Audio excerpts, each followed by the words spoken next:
Hi, friends. I am so excited for you to meet today's guest, Andrea Forsht. So, Andrea and I met probably, I think it was in like 2016, 17, maybe.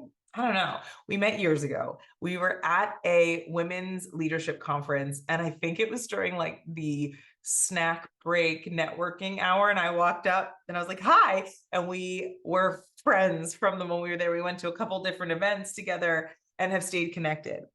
This conversation was, I was excited for it before we started doing it. But now that I get to do this intro and give you like the hype for it, it's gorgeous. It's beautiful.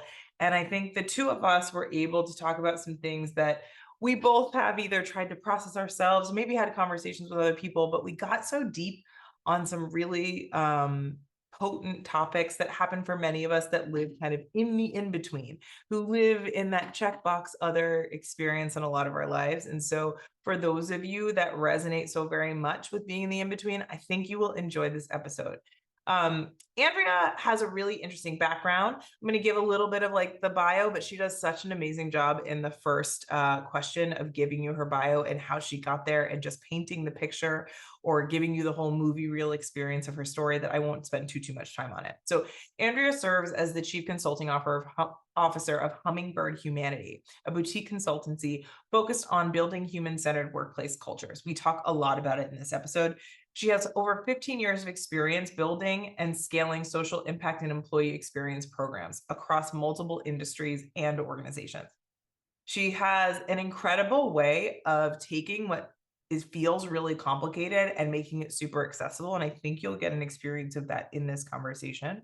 Andrea and I hadn't connected for a while, and we reconnected recently here in New York when she was doing a talk with a past podcast guests organization called Fearless Communicators. And so we talk a little bit about the talk that she did in this episode, and I'm excited for you to hear about it and even more excited for you to watch it on the other side. We have a lot of great resources that we touch on in this episode. So if you haven't before, you can go to the show notes that we include in the description of the episode to get a sense of all the resources we talk about and ways to connect with her. So without further ado, here is my friend, Andrea. Andrea, welcome to Checkbox Other. I am so happy that you're here today. Thank you for having me, Nikki. It's good to see you. It's an old friend reunion.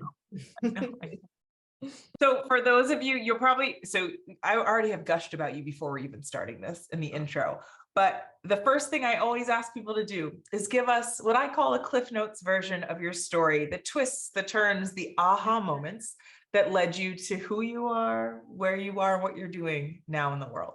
Yeah. So, as you said, my name is Andrea Forsht. I'll start with where I am, and then I'll go back to kind of how I got here. So I currently serve as the chief consulting officer for Hummingbird Humanity. We're a boutique consultancy that focuses on building human-centered workplace cultures. And I feel like I've ended up here very much on purpose. So I started my, kind of college thinking, I was going to go into public relations. It was the early 2000s. I wanted to be Samantha Jones. Sex and the City was very much a thing. And so I got to the School of Journalism and had a professor that I really liked and enjoyed, but found the classes to be very basic, for lack of a better word. And so I was like, look, we're going to have a deal here. I'm going to go work and do these internships over here. I will show up and do the assignments and I will take the tests, but we're just going to work out this little deal if I don't necessarily come to every single class. And so during these internships, I had amazing exposure to lots of different industries. And one of them was an energy company. And I was doing corporate communications for them, but I was also sitting on the same floor as their corporate foundation. And that was really my first entry point into philanthropy.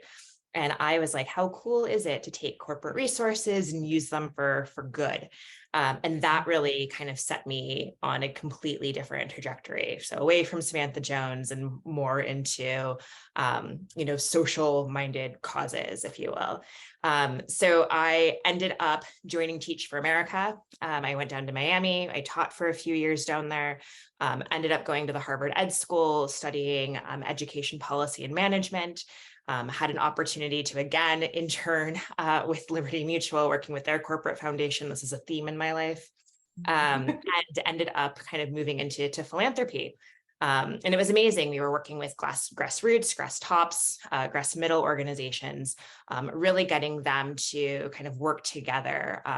The organization I was working for was called DentaQuest, and we were an oral health foundation.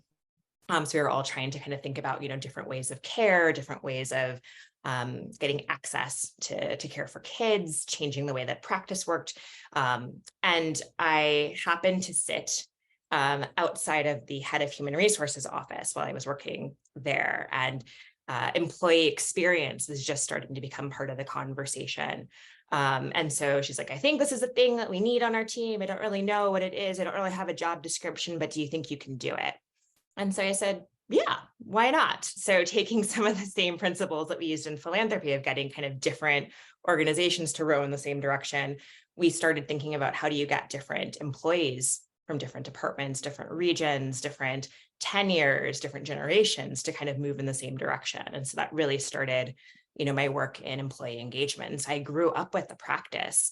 And then over time, my love for philanthropy kind of morphed into corporate social responsibility, morphed into ESG, the worlds of ESG, DEI, employee experience kind of merged together. And so I kind of find myself now at this nexus of all of these things that I care really deeply about and get to do a lot of that work with Hummingbird. So that's I me. love that. So there's such a deep theme of invitation and being open to receiving 100%. that is gorgeous to this, because I feel like so much of you're talking, kind of cutting edge, but also like ambiguous. You don't know the description or definition yet, but like, are you willing to give it a shot and maybe create the thing while you're making something else? Or like the permission that not only you've given yourself to accept the ambiguity, but also the faith that other people have had in you and the potential people have seen in you and activated that. That's so incredibly powerful. Especially, I think the beauty of this is, right, this is retrospective. We can look back and Right. say, oh yeah, I did that all on purpose, right? Like, obviously that was going to happen. I charted it out. You can go look back and look at the map I drew. Yeah. But the beauty of where we are right now too, I think that as the work you're doing is a lot of people coming to this point of saying, I actually don't know what's next. Yeah. I'm so used to being told I need to be certain. I'm so used to having to have a 5-10 year plan, but I don't even know what tomorrow is going to look like. And so the permission that you've had in granting to yourself and also your interaction with the workplace, it's been like, we can figure this out. We might not know the answer, but we can trust that we can figure it out, is such a beautiful foundation to be operating from. Yeah. So as we think about that, name of the podcast is Checkbox Other. Yeah. And I'm sure for many of us, when we feel this experience of not belonging or feeling other, it is in this place of foundation shaking. I don't really know what to do. I don't know who I am. Can you share a time, or maybe more than one, where you have felt other, different, or as though you didn't belong, and how that informs how you interact with the world today? Yeah, it's such a powerful question, kind of when have I felt othered? And I think the way that I would answer it is all the time, to a certain degree, but I can pinpoint again, like when that first kind of realization that I was different happened. And I was in kindergarten. So my mom and I were packing up for the school day. My mother's an immigrant from the Philippines. My dad is a Black man from Minneapolis. We are, in our suburb of Minneapolis, Savage, Minnesota, where I actually live today, though I went a lot of other places before coming back here. And we are getting our snow gear on. So it's like the boots and the gloves and the hats. And, it's winter here, like 9 months out of the year. So all of the things. And this girl who I can't remember her name, but I can see her so clearly in my head, points to us and says, "Mommy, they don't match." And it was, I don't think she meant it to be malicious. Like my 2-year-old daughter points at like women all the time and says, "Grandma," and I'm mortified by this as like a parent now, but like she's just, I think just making it more as like an observation. It was not an accusation, but for me, it hit in a way that I realized that my family was different. Like growing up biracial, born in the mid 80s, growing up through the 90s when conversations around DEI weren't happening. There weren't resources, there weren't TV shows, there weren't articles, the parenting guides didn't know what to tell people. Like, it was still illegal in some places, maybe even like it was a completely different world. And that kind of shook me. And I think kind of instilled in me kind of this, kind of how do I hide in the open, kind of space, kind of headspace. So, I can remember, being in high school, and going to a predominantly white high school, and being so, sad to not have plans, like on Friday nights, like my friends are going on dates or, kind of doing other things. Like I didn't really date, in high school, and feeling like that was such a huge part of what you see in all the movies, right? Like the Sweet 16s and the whatever high school, she's all that movies, right? And like just feeling just so unseen, because that was not my experience, and trying to find people who looked like me. Like, I think it took a while to kind of step into the power that existed, by not being the same as everybody else. And that's something that I'm still working on. But, I think especially being in corporate spaces, now, like I sit, in a consultancy that, works with a number of different industries, but I was in-house for, the bulk of my career, and being in spaces, that clearly weren't made for people who looked like me, whether that was because I was a woman or I was a person of color or a person who was, multiracial, having to represent all of these identities, but not fully identifying with any of them. All of those things were common practices. And then even thinking about like simple things. So my husband, Greg, is white. And I ask him all the time, like every time I leave Target and go through the metal detectors, like I tense up. And I know I have never stolen anything in my life, like Scout's honor, right? But I know that like maybe a sensor was left on, or maybe, something on my clothes is setting it off. And that I'm going to be the one who's looked at, or even if I go through like at the same time as somebody else who maybe did steal, maybe they'll be able to pass because they're not maybe looked at as somebody who could be dangerous, or somebody who might be, a thief. But because of the body that I exist in, that might be kind of my reality. And my husband's like, yeah, no, never crosses my mind. And I'm like, cool. Cool. So like, oh yeah, all right, never mind. Yeah. Guess we're not going to relate on that aspect. So much am I relating. Part of me is just like, yeah. I feel like you're speaking to me right now, but so many versions of myself in the past as well. I thought there was such an interesting dance between being seen and wanting to be unseen, and the dance between, as somebody that also doesn't match my parents, people always looking at you. Yeah. Always looking at you and noticing that you're different, trying to identify it. Oh, you're so exotic. What are you? That type of energy. So you're seeing me and you're clocking something about me that has nothing to do with my humanity for you. Right. It's about pattern recognition more than it is about human being acknowledgement. Exactly. So I'm constantly on display, but also in the ways that I'm told are like what makes me belong or what makes me desirable, I'm invisible. So like no one's asking me out. No, I'm not getting all these milestones, but I sure as hell know people are seeing me. Yeah. Because when I don't want them staring at me, they are. When I don't want there to be conversations about myself. So how do I, as a kid, as an adult, how do I rectify those two things? Because I know I'm not invisible, but then you're talking about mid 80s, 90s, we also have this whole wonderful way of approaching difference by saying we're colorblind. So it's like, if we call it colorblind because we're recognizing coloring and saying colorblind, it's the same dance of I'm not seeing anything, but I'm seeing everything, but I'm not giving myself permission to understand the nuance of the in-between. And for those of us that literally occupy the in-between, don't fill the box. It's like, I know you're seeing me and I know you're choosing not to see parts of me, and I can't make that decision. I wake up every day and I'm in this body. So I have to wrestle with the reality of existing that way. I don't have the permission to choose on or off. It's always me showing up. And so I find it so powerful to think about not only you as a younger child, but having these conversations with your partner, right? And being able to be like, So these are things that have been happening to me my whole life. Like, I know metal detectors mean this. I know that no matter what, the benefit of the doubt is likely not in my corner. So Right, that's how I right. have to operate with the world. One of the things I'm so curious for you, because I know that there have been moments of this, is Yeah. when did you feel seen? The first time in your life where you felt fully seen and fully like kind of held in the warmth and the glow of belonging in the being seen. Yeah.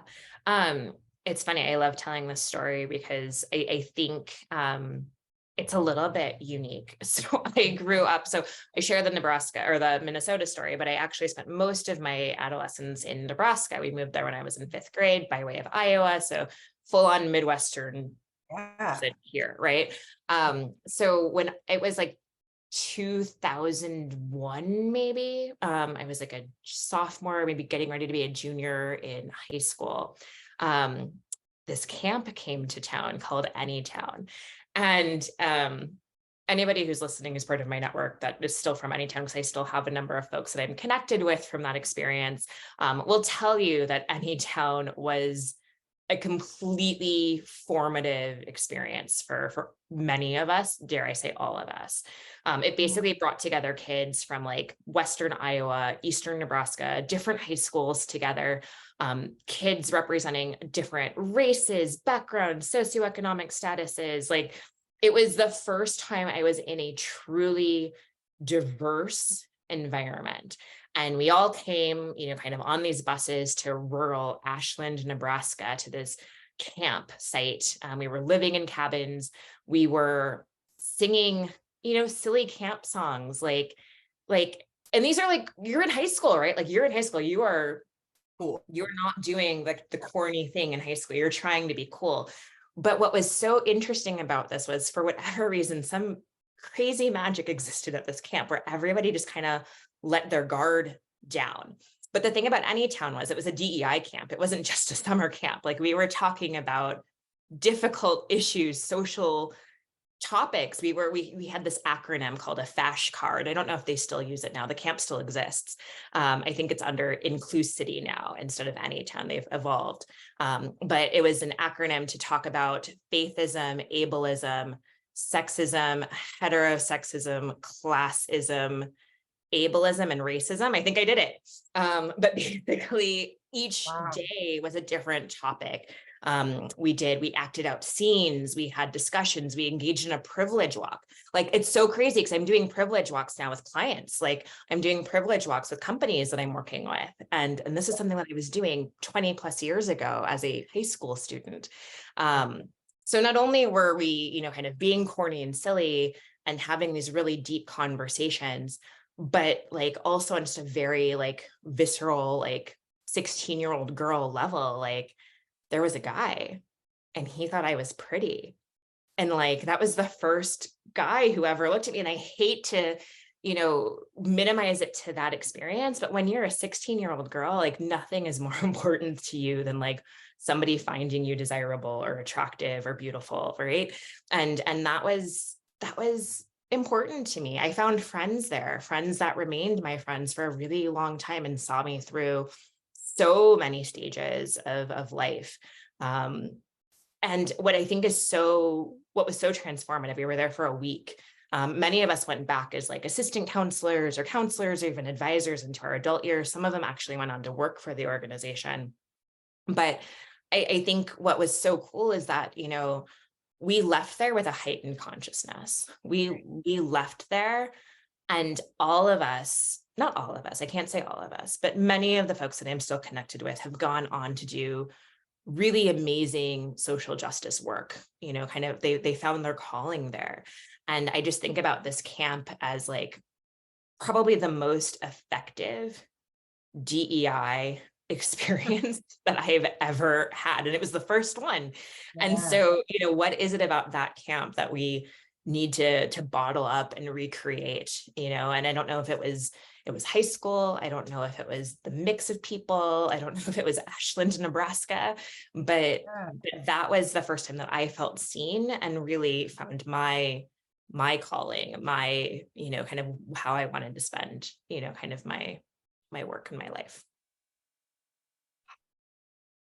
I'm taking a minute to like feel this through my body. The amount of chills. I mean, the thing that keeps popping into my brain and why this is something that I was so excited to talk to you about is that I feel like so often, especially in the work that I do, I'd like to talk about the intersection of gender, race, and generational change. And oftentimes I'm talking to people in corporate and people that are far away from their teenage years. And Yeah, maybe the closest they are is there's a child in their life that might be that way, you know? sure. And there have been many people that are like, oh, have you ever worked with young kids? Because this would be great for them. And in my mind, I'm like, this is great for you too. And Yeah, also there is that kind of belief of like the future is in our children. Our children will yeah, solve all of these ills yeah, that we are still marinating in. And to have that be the formative experience you're having without anybody being like, oh, this is what kids know how the answer for this, but Mhm. have it be the fabric of how you interact with people, especially interacting at that age. You're not necessarily interacting with a bunch of people outside of your normal everyday, Yeah, whether that be your school, if you're on sports teams, maybe that cross different parts of things, but yeah. usually you're within the Different confines of your level. own reality. Yeah.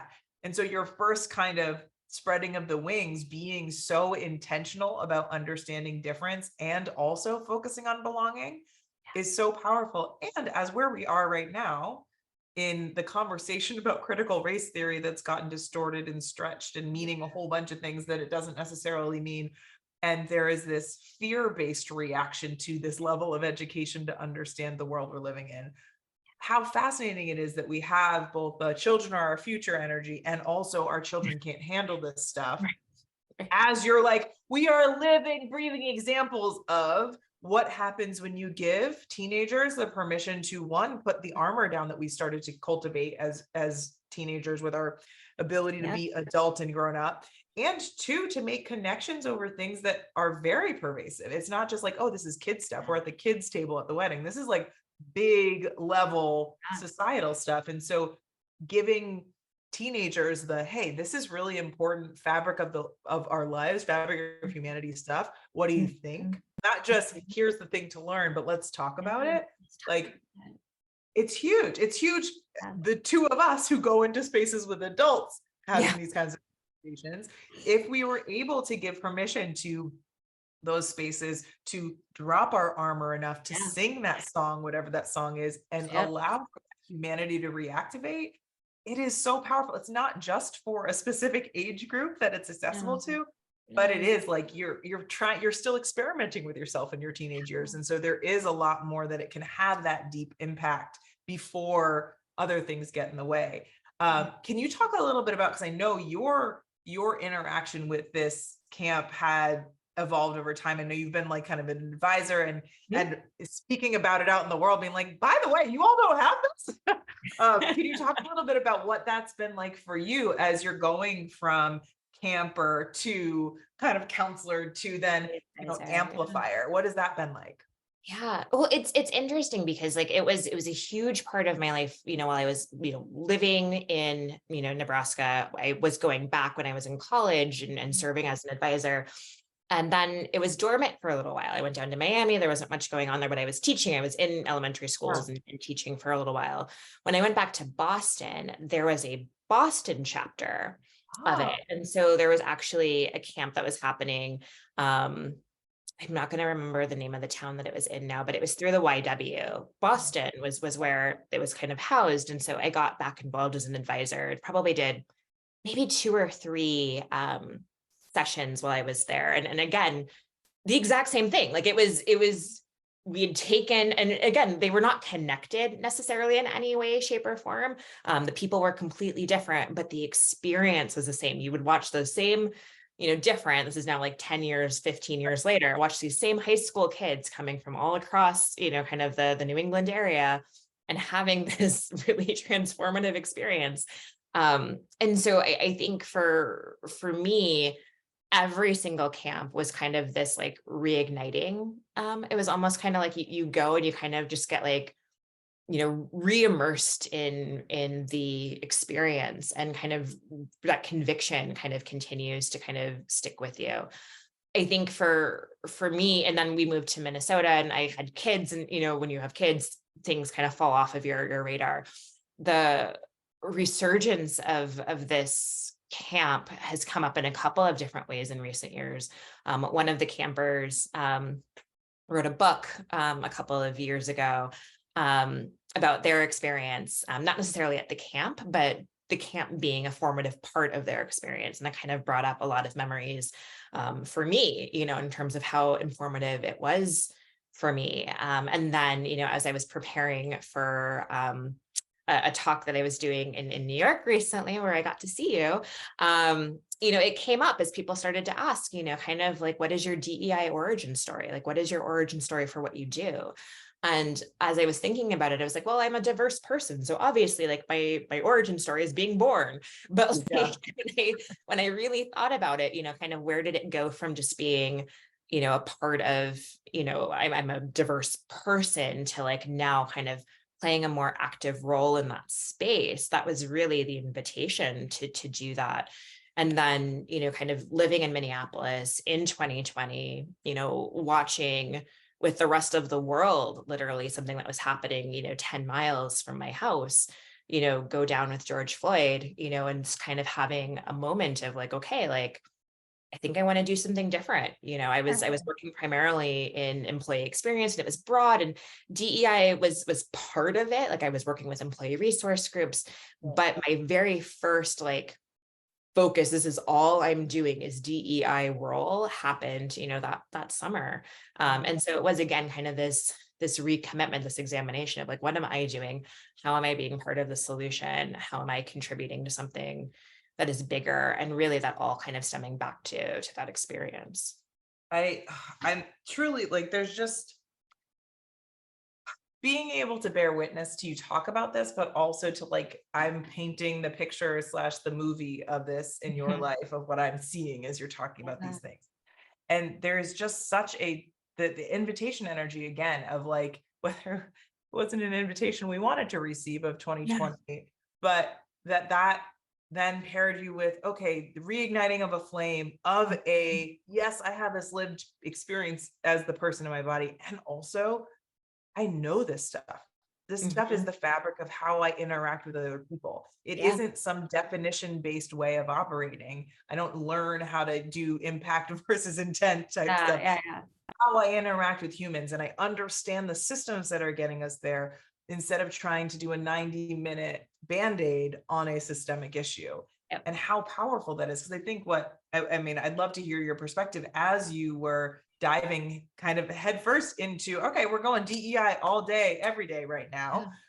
What that experience has been like now that you are holding these spaces to be bringing people into education around systems of oppression, into this is what it is to be in a body that's different than yours, or hey, you are in a body that's targeted, but you may not have ever been given permission to acknowledge that.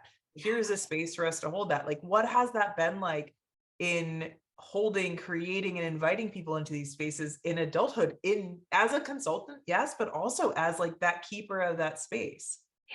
Oh, Nikki, this is a deep question. So I'm going to answer it kind of in what's popping in my head right now. I don't know if it's specific to what you just asked, but we're going to go in a couple different spots here. I think, what happened in 2020 for me was a couple of things happened simultaneously, and they're converging in real time, even as we speak right now. And I think one of them was this conviction of who I am as a professional and what can I do to contribute to the space. And so there is this professional Andrea that exists that is holding space for a lot of different groups. So whether that is I am in-house within an organization and trying to hold space for employees that are struggling, kind of with the cyclone that is happening around us in terms of the social unrest and injustice, and all of the things that are happening across multiple communities, as we speak, to executives that are kind of dipping their toe in, but not really sure what to do, and trying to kind of bridge, like, we want to do this, but like, but I don't know if we actually have the resources, the time, like, I don't know if we can actually do that. And so, trying to, match the expectations of the employees with, kind of the realities of the situation, and trying to find those wins when you can, to kind of keep momentum going. I think, one of the things that has been so tough is that everybody wants to go from 0 to 60 in DEI. Like we're just gonna fix it. Like it's just gonna be done. Like we're just gonna check it off the list, and that's not like how it's like ordering dinner. It's like getting an Uber. Yeah. Like it's just like we live in this instant culture. Why can't I have Yeah. this instant? Oh, yes. It's Amazon. It's Amazon. Just 2 days, it's on your doorstep. Like it's done. Like can't DEI be that way? Days. I If wish. it's 3 days, I'll let customer service know and they will refund me. Exactly. People are looking for their DEI refunds right now. No, I'm just kidding. Like it is really hard to kind of get people to kind of come along on that journey. And then even talking about what do these words mean? What does diversity mean? What does inclusion mean? And recognizing that it's not going to be a universal definition for everyone. And so really, kind of starting at the basics with language and then recognizing how sensitive language is and people don't want to say the wrong thing. And so you start to unpeel all of these layers and realize like how complex this is. And so the work is messy, the work is hard, and you're seeing people that are practitioners dropping out of the field because like it is a lot to hold for others. And then simultaneously, you have personal Andrea, who's grown up in predominantly white spaces, who is now for the first time having to have conversations with her white friends around being different, and somebody, said to me, like, well, like, how come we've never talked about this before, Andrea? And I was like, like, that's a really good question. And like, just, there was never space for that, like it was never something that we discussed. And I don't know if it was because I let them off the hook, I think is part of it. There was part of me that was like, I'm just going to blend in. I'm going to straighten my curly hair and I'm going to use my Midwestern accent. And like, maybe you won't see me, and I hid in plain sight for quite some time. To a point where one of my friends, said that her brother didn't know that I was Black, and like, because they hadn't really seen, me, and that hadn't kind of come up in conversations. And, that's neither here nor there, but I think it just illustrates, kind of how I've been hiding, a little bit in plain sight with my friends. Now, all of a sudden the floodgates have opened and it's created some really interesting dynamics in terms of, kind of, am I going to go there with my friends? Like, if I go there and those conversations get weird, like, what does that do to our friendship? Do we stay on the sidelines of this conversation and preservation of that relationship? Or do we go there and maybe kind of, see what comes of, kind of breaking into some new space together? And I'll be honest, I have probably, been weird in both spaces. Like there are places where I've been really successful in the professional space, and there are definitely places where I have misstepped. I have put my foot in my mouth. I have made mistakes.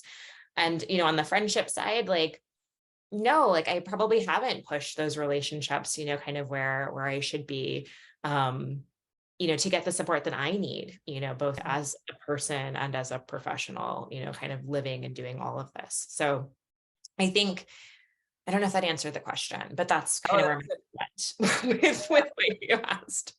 Well, I'll tell you, my full body is nodding with you. So much of what you just shared, I feel like you're speaking to and pouring connection over wounds of mine that have either healed or, I think we're in a time and a place, and I spent a lot of time pre-2020. Actually, I switched to therapist intentionally to be able to talk about my experience with my racial identity and wanting to, because in doing the work, I wanted to make sure I wasn't inflicting harm by working my stuff out on other people, that I have a place and a space to do that. And also, as much as I had done the work myself, had the language, was out there doing this work pre-2020, 2020 came, and that professional conversation went from, hey, Nikki, if you could just not use the word race, but like help us work through that stuff, that'd be cool. That's kind of where a lot of corporations were meeting me. I was like, all right, I'm probably going to go there, but like, okay, I understand what you're doing. Again, predominantly white spaces. I know it. I've been it. I've lived and breathed that my whole life. I also lived in a family where we didn't talk about race, though it was very obvious. Yeah. So 2020 brought a whole lot of that. My mother and I were having a lot of conversations through 2020 because I was working a lot of like white stuff out for myself, and she was my main white person. I'm like, well, let's do this. We're going to work on this stuff together.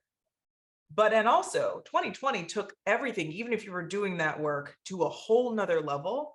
And it started pushing the fabric of every relationship you have, that even if you had dialogue, it was stretching and pushing your sense of safety in relationships, your sense of permission to be able to do things, the ability for you to repair when harm is created, because so much pain, not just racial pain, so much pain, so much breaking, so much like crumbling was happening as we're all just trying to literally stay alive. How do you then repair? And when you're trying to repair on something that you never even had language around, vocabulary around, experience around, and trust built for, it makes it ridiculously difficult to find any foundation to put your feet on. I will say, I lost a couple friends, not like, I don't hate them, but the way that I watched other people interact with generations old harm, and the immediate reaction was like, oh, you know why I never talked to those people about these things? Because I knew somewhere deep inside it wasn't safe. And this just showed me it wasn't safe.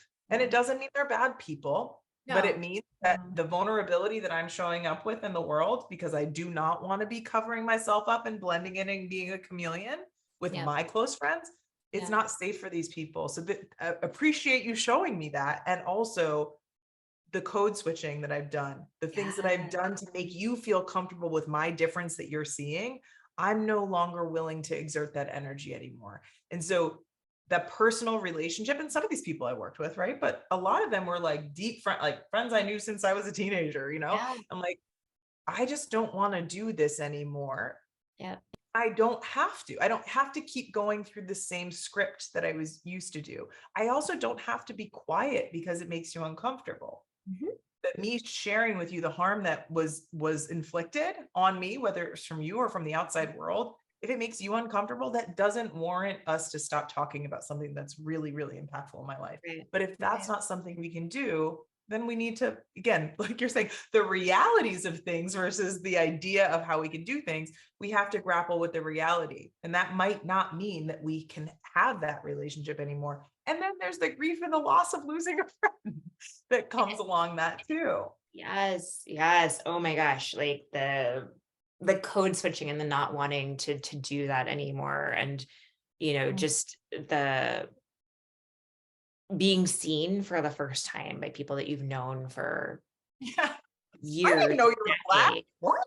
It's so interesting. Like I'm still sitting in it now, just, even questions that I'm getting. And, I think especially with folks that are on that, like, oh, I'm super progressive and I, kind of do all of these things. And I think that like, we had this conversation recently, a group of friends of mine, we were talking about politics and dating, and how on dating profiles, like people talk about politics like right away, like it's either in your profile or it's part of the first conversations you have. Knock on wood, I've never been on a dating site before, so I don't know how they work. I got married really young, like like very early days of like Match and all of those things, but Greg and I met and I was like, yep, you. And we just got married.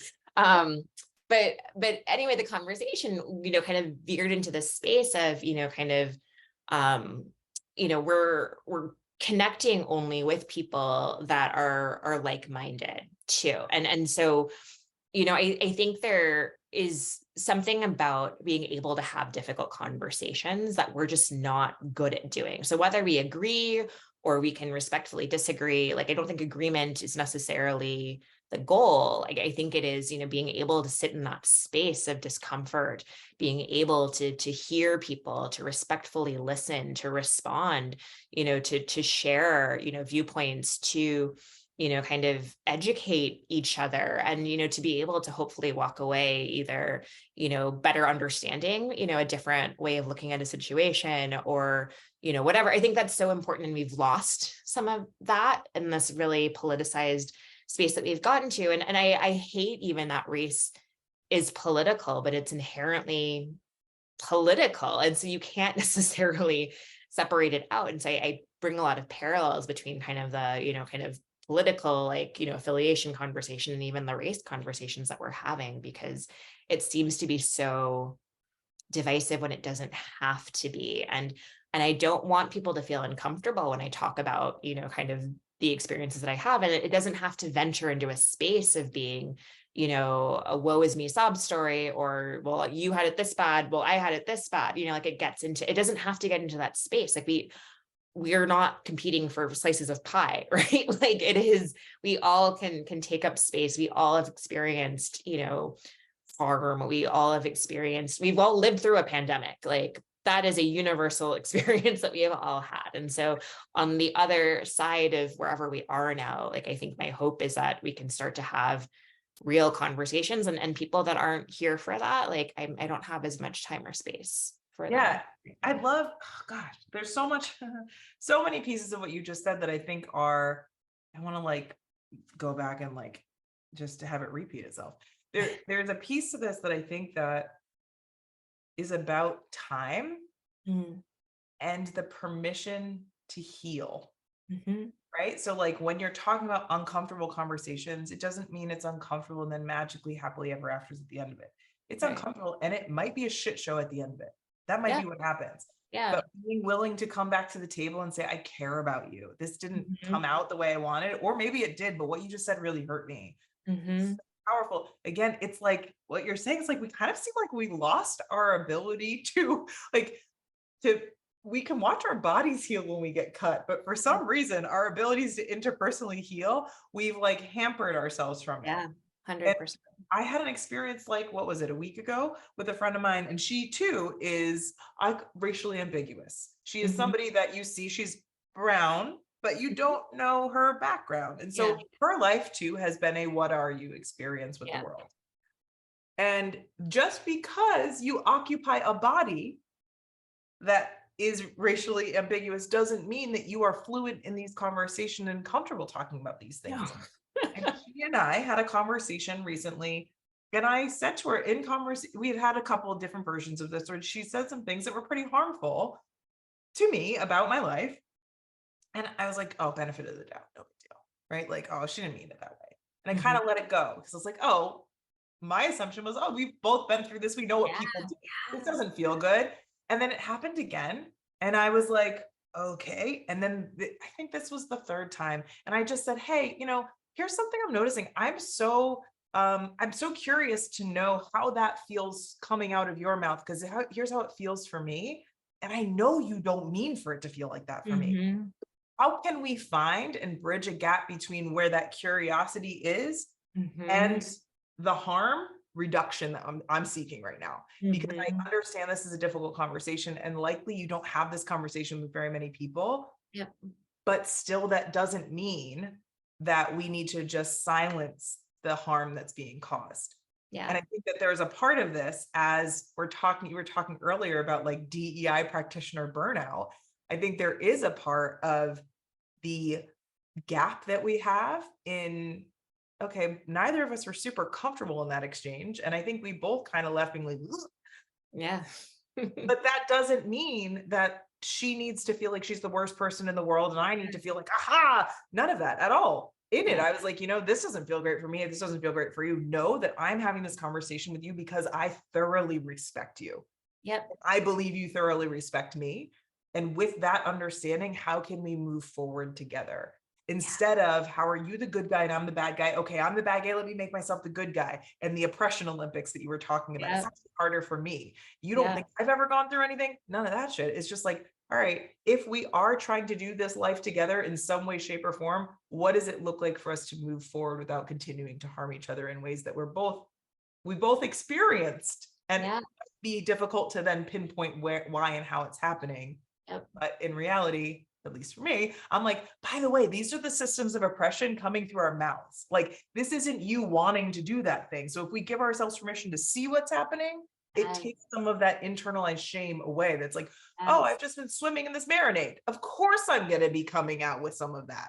Can I give myself permission to see myself separate and make decisions in the difference?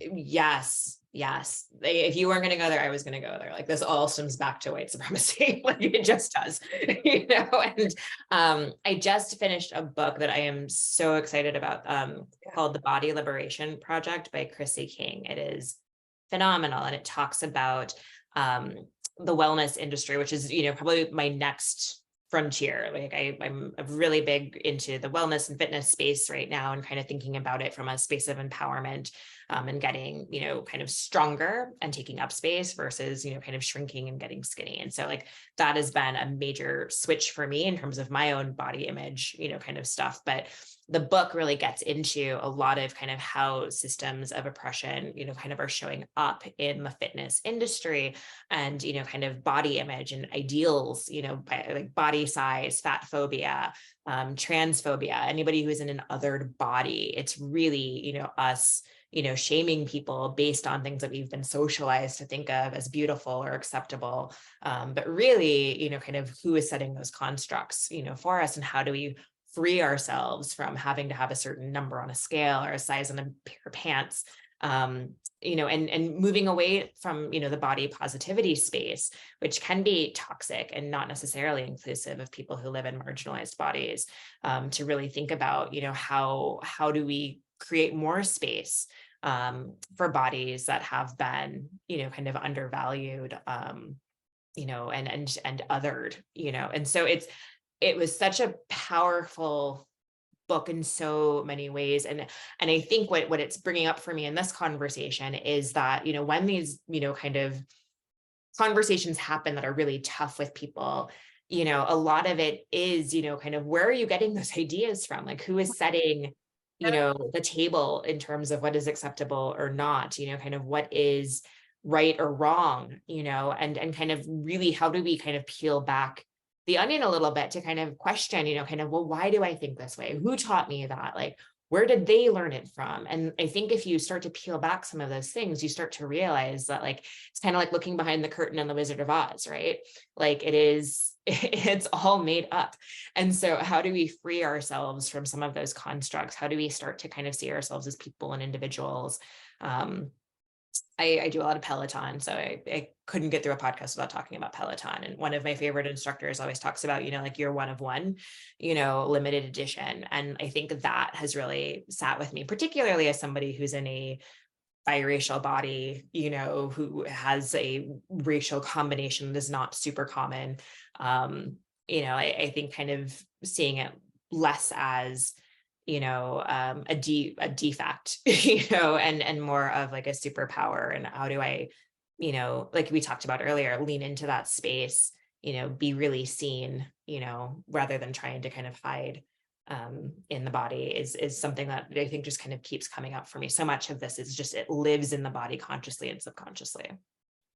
As much as we try to overthink it, so much of it is stored in our body. And then the part too, that I feel like, I saw you speak about this a little bit, that our bodies are ever evolving as well. So the body that you might be used to or be viewing yourself through shifts and becomes less able with time. Yep. So having that relationship shift, even if you feel like I've had this body forever, it will change, and it does change. In your talk that you gave, which we will link to so people can see the amazing fearless talk you did with Eddie Eduardo Placer. He's like, stop calling Eddie. I know your sister, that's what she called it. He was a previous guest too. So in your talk, you were talking about what it was to experience being held back because you were a new mom, and your body and the things your body created. Can you talk a little bit about the experience of living in a body that's shifting and changing, interacting with a world that doesn't create that space, and as you talked about, like regaining and reclaiming that power for yourself? What's so fascinating to me about these conversations about motherhood, and like every time, like it's like, how is it the first time we're talking about this? Like how is this not like, how have we not figured this out yet? Like I'm not the first mother that has existed. I am like, there have been mothers and mothers and mothers. Been a lot. Over time. But I feel like, I constantly am discovering things that like, I'm just like, I don't understand like why this is a problem or why we haven't solved or fixed this. So in the talk, I talk about having just had a baby and had to travel internationally. I was in London and I was breastfeeding, and this is a really important thing for me. And I'm the first to say, fed is best. So breast or, bottle or formula or whatever, like you do you, as long as the baby is being fed, like fed is best, right?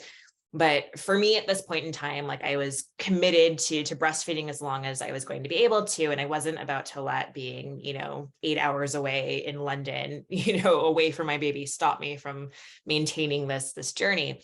And so while I was gone for several days, I was pumping and storing milk, which is already like a huge task, right? So I had done all this like Googling and figuring out, how am I going to breastfeed or like pump, and store this and like get it to a point where I can like still bring it with me on this like 6-hour airplane ride that I need to get back to, and then travel in between and going through security. So I did all of this mental gymnastics to kind of get here. And I'm like, gosh, like this is a lot of brain power that I'm using. So first of all, like women are phenomenal. Like you should trust women to do all the things. But I get to Heathrow Airport. I've got my soft cooler. I've got my like ice bag, keeping the milk, at a regular temperature that it needs to be in order to still maintain its, kind of, I don't know, potency, whatever. It's still going to be good for my daughter to drink. It's not going to spoil. And I set it on the conveyor belts and it goes through, and the little light goes on, and the bag gets pulled, and they ask me like, whose bag is this? It's mine. The guy opens it up and he's like, what is all of this? It's these little like 4-ounce vials of breast milk. And there's probably like 30 of them in the soft cooler. And I was like, oh yeah, it's my breast milk. Like I'm bringing it back. And this guy's face just like crumpled into disgust. And like, here's the thing, like, I had read all of the travel blogs. I had read the policies at the airport. I had read, what the protocols were, how you did your homework. I did my homework. Yes, I did not go there thinking that like I was doing this willy-nilly. Like I had done the pre-work, and this guy who worked there, who should have known the policy, who I'm sure I was not the first mother who had gone through this, experience, was like, well, I'm going to need to like talk to a supervisor. Like you can't bring this through. And I had to like fight for my daughter. And, I think one of the things that happens when you become a mom, and, I think this happens at different points in your life, but I think for me, when I became a mom, like I stopped letting a lot of the things like maybe I would have let slide. Yes. Like I started to speak up for myself, because now it wasn't just about me. It was about my kid. Like this breast milk, I was this liquid gold. They call it liquid gold for a reason. That wasn't going down some drain at the airport. Like that was coming home with me to Boston. And so, supervisor after supervisor, like they tested every single vial. And like, I was able to take that home and fed my daughter, and like that fight, that had to happen. And so like, I think about, from a inclusion standpoint, particularly as a mom, like we still haven't figured it out yet. We haven't figured out how to make workplaces inclusive for mothers. Like, so this has nothing to do with race now. Like we're just talking about the experience of bringing other humans into the world and wanting to also maintain your identity as a professional, as a human, as, a traveler. How can you do all of those things, while still having this other identity that you hold? So, yeah. And having a body that is serving multiple purposes. Yeah. And there are many women that are going through bodily changes, walking through that same security experience. Are they having the same thing? It's fascinating because, as I was saying, as you're talking about these things, I'm seeing it as a movie. It feels like calling back to your Target, walking out of Target. It feels like a type of energy that's like, is everybody experiencing this? Because I did my homework. I did the travel blog stuff. Like, what is different about this? And also, why am I the person? Is this guy like his disgust about breast milk? Should we have a conversation with this adult here about that? No. Okay. We're going to swab okay, cool. This is how we're handling this. So the dynamics of patriarchy, the dynamics of the sexism of it all, the dynamics of the racism of it all, the dynamics of you just being offended by the fact that I gave birth and am feeding a human being to stay alive. What is happening here? And also, I need to get home. So how do I survive this experience enough while also understanding I'm going to fight for the thing I need, but I also know I don't have enough permission from this system to be as outraged as this situation is. Yes. Well, that is the other element of it. That is exactly right. It is, kind of authority figures, like that was a white British man, I am in a brown body. I don't necessarily know what the dynamics are with authorities in London. I do know what they are here, and so, it does, you change, the way that you interact, you have to have a certain amount of reserve, so as to not become more offensive than the body that you are already operating from, like it is, you have already flagged something in their mind just by the way that they're looking at you, and then add breast milk to the table, add American even to the table, and like it compounds itself. It's gonna be like Meghan Markle, Yes, Meghan Markle, poor Meghan. That's a whole different podcast, but we're gonna talk about this later when it's over. Okay, so I feel like I just feel like I feel like everyone needs to talk to you first of all. I'm just so grateful for how much you're bringing to this of your professional wisdom and your personal experience and how beautifully they just dance together. And so I am so excited for every person that gets a chance to work with you on this stuff, because I feel like that is the magic sauce that we can't quite figure out of that camp. Be able to both activate how we want to be productive beings in society while also leaning into the human beings that we are, not just the human doings. And you do such a wonderful job of creating space to reflect on those experiences for yourself, but also inviting other people into that with the resources you're talking about. I'm just excited. Preemptively excited, retrospectively excited for every person that's gotten a chance to chat with you about all this. What I feel like we talked a little bit about this, but as you are doing, I'm pulling from I think you said Liberty Mutual of Self, where you got invited into employee experience time.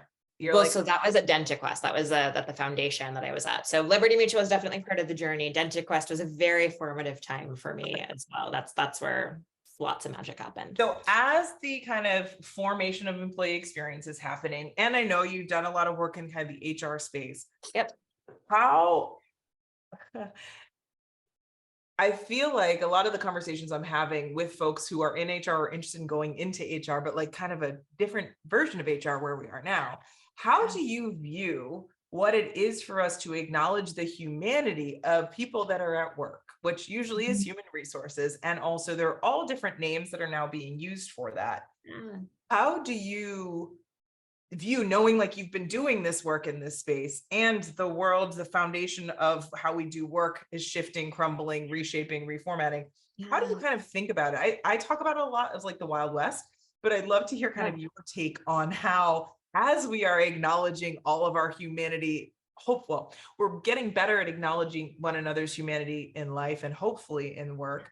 How do you see how that kind of pocket of, and really hopefully blanket responsibility for us to be humans with each other in the workplace is evolving?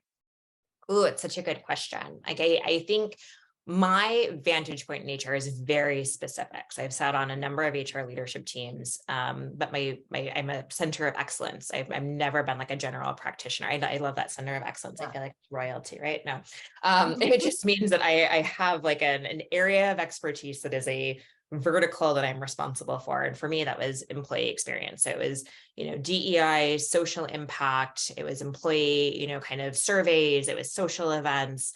It was anything that was really culture related, both internally and externally in many cases, as those worlds of ESG, corporate social responsibility, and employee engagement started to kind of weave together.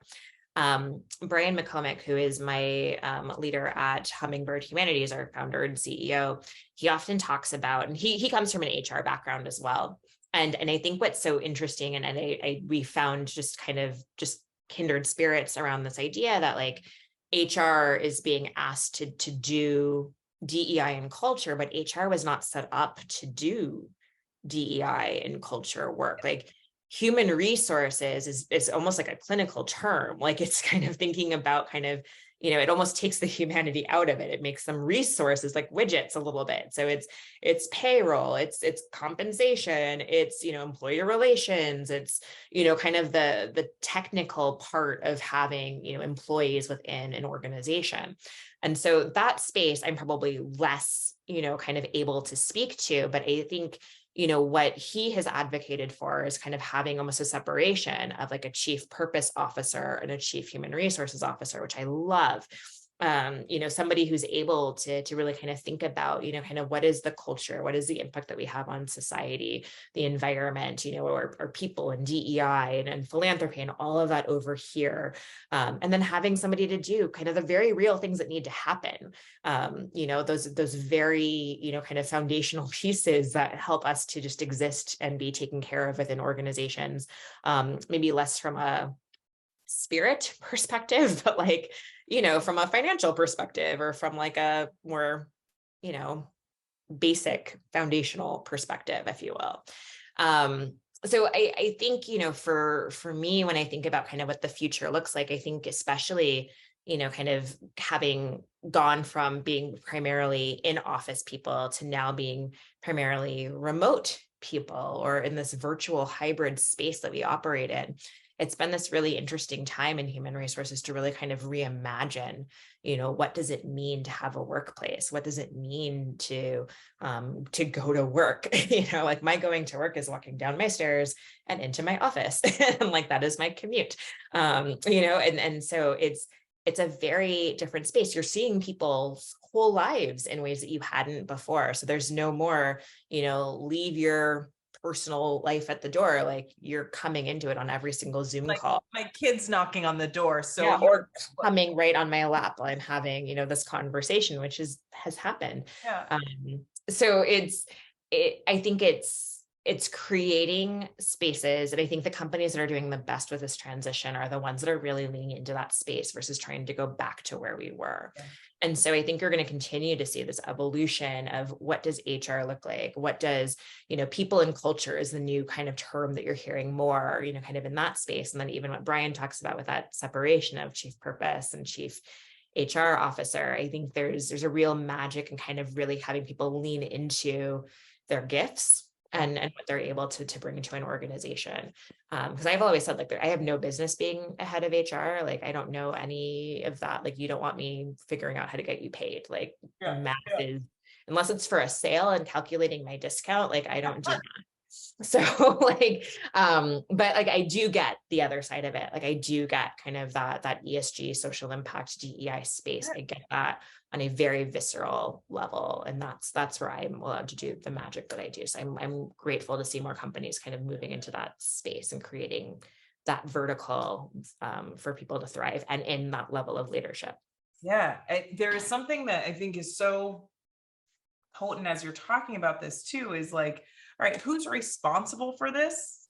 And also, are we going to acknowledge that we all need elements of this to be the fabric of understanding what we're a part of? We're a part of a collective of people that need to move forward to solve whatever problem our job is looking to solve. Mm-hmm. And if we say, oh, well, that's reserved for people and culture folks. Yep. And don't understand that the fabric of how we operate as an organization, the purpose of our organization, the mission, whatever pledges we put forth, it's not just for the team that's designated for that. We need to give ourselves permission to understand that in order to be in order to move, let's talk about like the ship of this company forward, we can't be poking holes in the back because it's not our job to patch them in the front. Boat's still going to be moving and filling with water. So I feel like there's so much power in what you just said, and also understanding and honoring the fact that so many companies are finding it difficult to evolve as things are tightening. And so we're really lean. I mean, to me, that's like early 2000s, mid 2000s energy. If we run lean, that's great. It's like we're lean, but we're sacrificing the humans in that lean. And so what it is to now have a a subset of employees, or at least a group of employees that now have language about burnout, have language around like, this is not working, have the opportunity for choice, have a platform that might be their only platform of social media to say things out loud. That kind of silence culture of NDA life is not something that keeps people clamped down and keeps them in their lane of robotic, here's how I do this one thing and I don't feel anything while I'm at work because, I keep my feelings for home because they're not allowed here. Like, it's just not the reality we're living in. And generationally, you're just not getting people coming into work that are willing to be like, sure, yeah, I'm going to do that. I'll be loyal to a company that might fire me tomorrow. Cool. Like, it's just not how the things work anymore. And so I think it's really fascinating to hear. I love the idea of the chief purpose. Yeah, cool, right? Energy. I want that job. I know. To view the world from a different perspective, I think, rather than being like, all right, let's slightly change this one little thing to have it solve a larger problem that we haven't ever solved before, rather than being like, all right, how can we take the foundation that's crumbled and decide what parts do we want to keep? What parts don't we need? Are there puzzle pieces that we didn't even see that actually connect together, and giving them purpose? And giving them a seat at the table, like the big table. Like the same table that the CFO is at, the same table that the chief revenue officer is at, the same table that the CEO is at. Like that is, I think, what's important, because it's you need that voice in the room. It's going into that diversity of thought, kind of how are you thinking about, problems from a different angle, to be able to get to the best solution. And I think, what's been tough is, kind of owning and stepping into that space. So even when I've been in positions, where I've been able to have a leadership role, probably not at the C level, but, at a director or a senior director level, where I still feel like I'm at the kids' table, in the corporation, like I'm able to do some stuff and I'm able to interact with some people, but there's certain voices that I'm not able to touch or to connect to, or worse, you get to a point where those people start to see you as the villain. They start to see you as the police. Oh, if I say this, like Andrea's gonna catch me, it gets into like gotcha territory. And that sucks too, and so like, how do we get people, into the rooms and into the spaces to be able to provide that perspective that is just as valued as some of those, more core, leadership roles that are more common in organizations? Yeah, that's quite a question. And the other part that we didn't talk about, / we're in the midst of it in life, is like, how do we handle the fact that technology is now evolving to a whole nother level that will have us figuring out how we show up and what we do at work? And how do we still have, again, chief purpose? How do we still find that element of purpose in what we're doing that keeps us aligned with each other, collaborating with each other, and also understanding, okay, maybe I don't need to use all of my gas doing this thing. Some sort of technology may be able to use better. Okay. If people want to get in touch with you, or they want to learn more from you, how do they do that? LinkedIn is going to be the best. I will tell you, so I had a birthday recently, and for my birthday, I gave myself the gift of getting off of Instagram. There's so much good that comes from Instagram. This is not a knock at Instagram at all. This is more of me and my tendencies and the rabbit holes that I go down in terms of time suck or comparison or whatever, toxic trait that I kind of go into. So I said, I'm giving it up for the year. So under normal circumstances, Party of Forsht is my Instagram handle, but it is dormant for the next 11 months. But my LinkedIn is where I've been the most active and having a lot of fun sharing a lot of content there as well. I am on Facebook, though, more as a lurker than anything else. So LinkedIn is going to be your best way to find me, and through the Hummingbird Humanity website as well. Nice. For those of you that have listened, you're here right now. You've listened for an hour. I'm so happy you're here. And also, do you not want to hang out with Andrea for a couple more? I'm just so grateful that you spent the time. We went deep. We went in topics I wasn't expecting today, and I'm so excited for it. I just want to say thank you so much for being here and for being willing to kind of feel like you, as I mentioned earlier, there was some healing that you offered me today. So I am incredibly grateful for that. Well, thank you for the space and thank you for the invitation. Like we've already talked about the invitation. Like if I leave anybody with anything, it's, just say yes, when you can and when you have the space to do it, and the safety to do it. I feel very safe and taken care of with you in this conversation. And I think that's allowed us to go to spaces that maybe we didn't expect you today, but I think it gets us to a much more full conversation. And I'm just very grateful that you gave me the invitation to share. So thank you. Look at you making me feel seen. See? Oh my goodness. And I will make sure. So for those of you listening, we're going to make sure that we link out to the amazing camp, all the things you talked about. So if you're sitting here being like, oh my God, I have to go back, and we'll have it in the show notes. Feel free to go back and re-listen. But if you're eager to learn more about any of those things, connect with Andrea on LinkedIn. If you can't find her, which you will, because we're going to put that link in the show notes too, I'm happy to make the connection because more people, everybody needs to know you really and hang out with you. But thank you. I am so grateful for you and for your time. Awesome. Thank you so much, Nikki. Wasn't that conversation so wonderful? Andrea just made the conversation that has been so stuck in my throat oftentimes, or has been really difficult to work through with other people in my life. It was just a wonderful way for us to dig deep, but also just be seen and see one another in really challenging experiences. I hope something about this conversation resonated with you. If you have questions, please do feel free to reach out. I know towards the end of the episode, we gave you ways to connect with Andrea. If you haven't already, there is a link in the show notes for you to connect with her over on LinkedIn. But if there's questions that you have, if there's topics you want me to dig deeper into, either in solo episodes or deeper conversations with Andrea or other folks, definitely reach out to us. Let us know. If you go to nikkyinnocent.com/podcast, you have the opportunity to join the conversation. There's a link in there for you to be able to provide feedback, suggest guests, ask questions. If you follow us on social media, which is at Nikki Innocent on all the social media platforms, feel free to shoot us a DM if you have a question. We really would appreciate it, since you're listening to this in podcast form, if you can rate and review the podcast on whatever your preferred podcast platform is. I don't know why that's not coming out of my mouth easy today, but it's not. It's super helpful for us when you do the rating and the reviewing. One, personally, I love to get a perspective from the people listening of how this stuff's working, what I can do better, what types of topics you want us to lean more into, what types of questions you have. This is why this dialogue with you all is so important to me. But also, when you do that rating and reviewing, it helps us get in front of people that are looking for the types of things that resonated with you.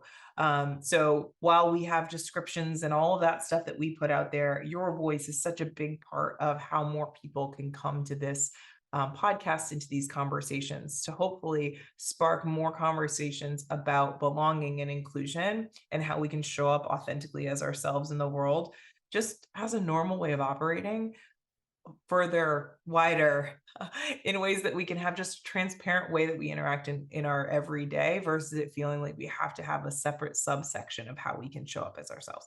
So your rating and reviewing is a huge part of that.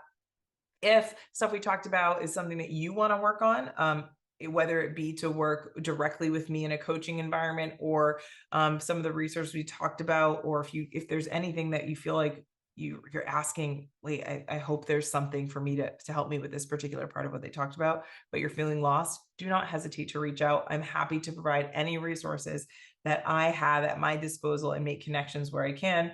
And at the very least, if I don't know and don't have anything, I'm going to now have my radar up to be finding things. So in the future, as I move forward, I will be able to bring these resources back to you if there's a problem that we can't solve together. So if you're looking for a coach, you can go to nikkyinnocent.com/coaching. I work with individuals. I work in a group setting as well. Each week we have a group coaching experience where it's live hot seat coaching. So you get a short amount of time with me in this collective community, and you get to hear other people's experiences, and you get to share experiences with one another, witness and be witnessed, and have just an incredible accountability group that is ever supportive and encouraging.